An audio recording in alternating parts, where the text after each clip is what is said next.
Hey everyone, this is Dan. The market has been picking up this morning. Let's talk about whether we'll see a recovery of the tech stocks. First of all, let's look at the broad market by looking at the SPY ETF, which is pegged to the S&P 500 index. This is a daily chart. As of this morning at around 9 a.m., we are down about 3.3% from its previous peak of 394 that was achieved on February 15. We saw this bearish sell signal from DMI a few days ago and also a bearish sell signal from MACD. Definitely we've been in a bearish trend. As far as support and resistance, we can see from this chart that there's a major resistance level coming up, which is a 20-day moving average of 387, and we have the support levels of 382, which is the 50-day moving average, and another support level of 368, which is the 100-day simple moving average. The price has been hovering around the 50-day moving average in the last 3 days. So far this morning, it's definitely broken up above the 50-day moving average.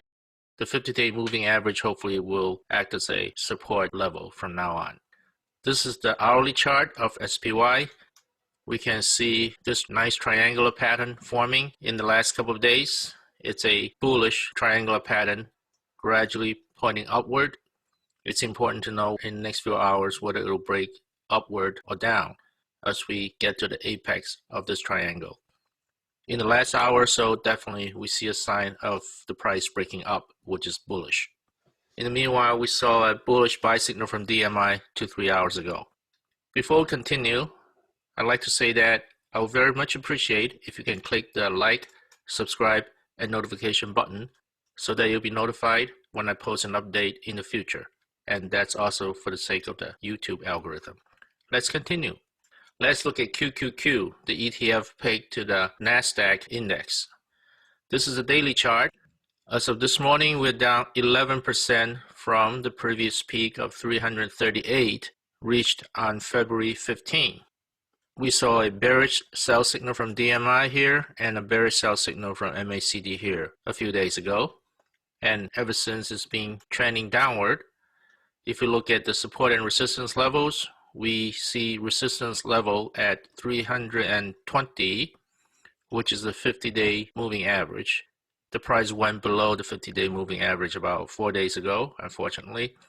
And now the 100-day moving average is starting to act either as a support or resistance.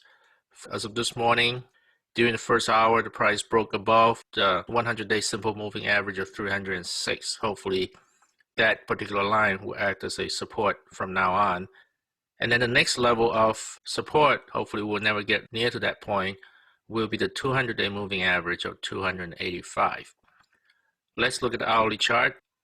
With the hourly chart, up until yesterday, we saw this horizontal channel that was just going sideways. And then in the last few hours, during pre-market, we saw this trend line going upward. We also saw the bullish buy signal from DMI just at about market closing yesterday, and a bullish buy signal from MACD around midnight last night. Before we get too optimistic, we need to realize that we had a similar pattern a couple of days ago. However, when the price reached the upper boundary here, it came back down. Therefore, it is important for us to monitor the price to make sure that it will break above this trend line. If it can break above that, that's very bullish. But if it comes down again, then this pattern might just continue to go on for a couple more days. In the last hour or so, the price has definitely gotten above this yellow line here. So for now, I would say it's fairly bullish, but we need to be very vigilant about that.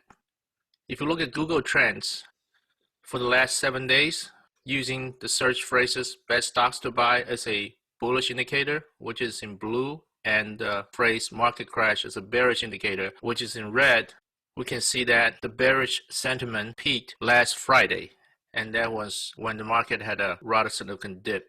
Since then, the bearish sentiment has subsided, and if you look at the last 24 hours, the red line is pretty much under control, not much higher than the blue line. That means the fear for market crash is fading away, at least for now. If you're really confused about this discussion about Google Trends, you might refer back to my February 23rd video. in which I talk about looking at Google Trends for the last 12 months and demonstrated that there was a good correlation between the spike of the bearish sentiment as indicated by the red line and the dip in the market back in February, March of 2020. There was indeed a very good correlation between Google Trends and market movements. In the last market crash protection video I published on March 4th, I talked about the rise in interest rates, which has been causing the market to go down the last few days. And I also talk about how the Federal Reserve Bank got into very aggressive asset buying starting in March of 2020, and because of it, the market started to recover. I also talk about how the Fed bought $3.4 trillion of assets between March and June of 2020, roughly corresponding to the $3.1 trillion of stimulus spending from the US government. The big question mark is that now the US government is ready to spend another $1.9 trillion with the new stimulus bill that will be signed by President Biden in the next few days. How is the market going to absorb this new debt without the help from the Federal Reserve Bank? That's why I still believe that the interest rates will continue to rise unless the Federal Reserve Bank starts some pretty aggressive asset buying. This is the hourly chart for TMV, the ETF that's pegged to the 20-year US Treasury rates. When the Treasury rate goes up, TMV goes up, and when the Treasury rate goes down, TMV goes down. As you can see, for the last 6 days, we have a rising trend here following that channel. As of this morning, it came down quite a bit. Not sure exactly what happened. Maybe the Fed is already buying assets more aggressively, except we won't know until Thursday morning. That's when the St. Louis Fed publishes the number for the total Fed assets. For now, at least we get a little relief on this rising interest rate chart.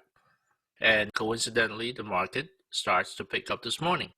So what are my conclusions and actions? At this point, I'd like to remind you that I'm not a financial advisor. I'm sharing my stock trading strategies for educational purpose only. You should make your own decision with regard to buying or selling stocks, and you should probably consult with your financial advisors before you do so. At this point, I believe that a market rebound, particularly a rebound of tech stocks, is likely for the next 2 to 3 days. But I don't think that'll be a long-term phenomenon until we see some concrete action from the Federal Reserve Bank in terms of buying up more US Treasuries to absorb the $1.9 trillion of new debt that the government is going to issue.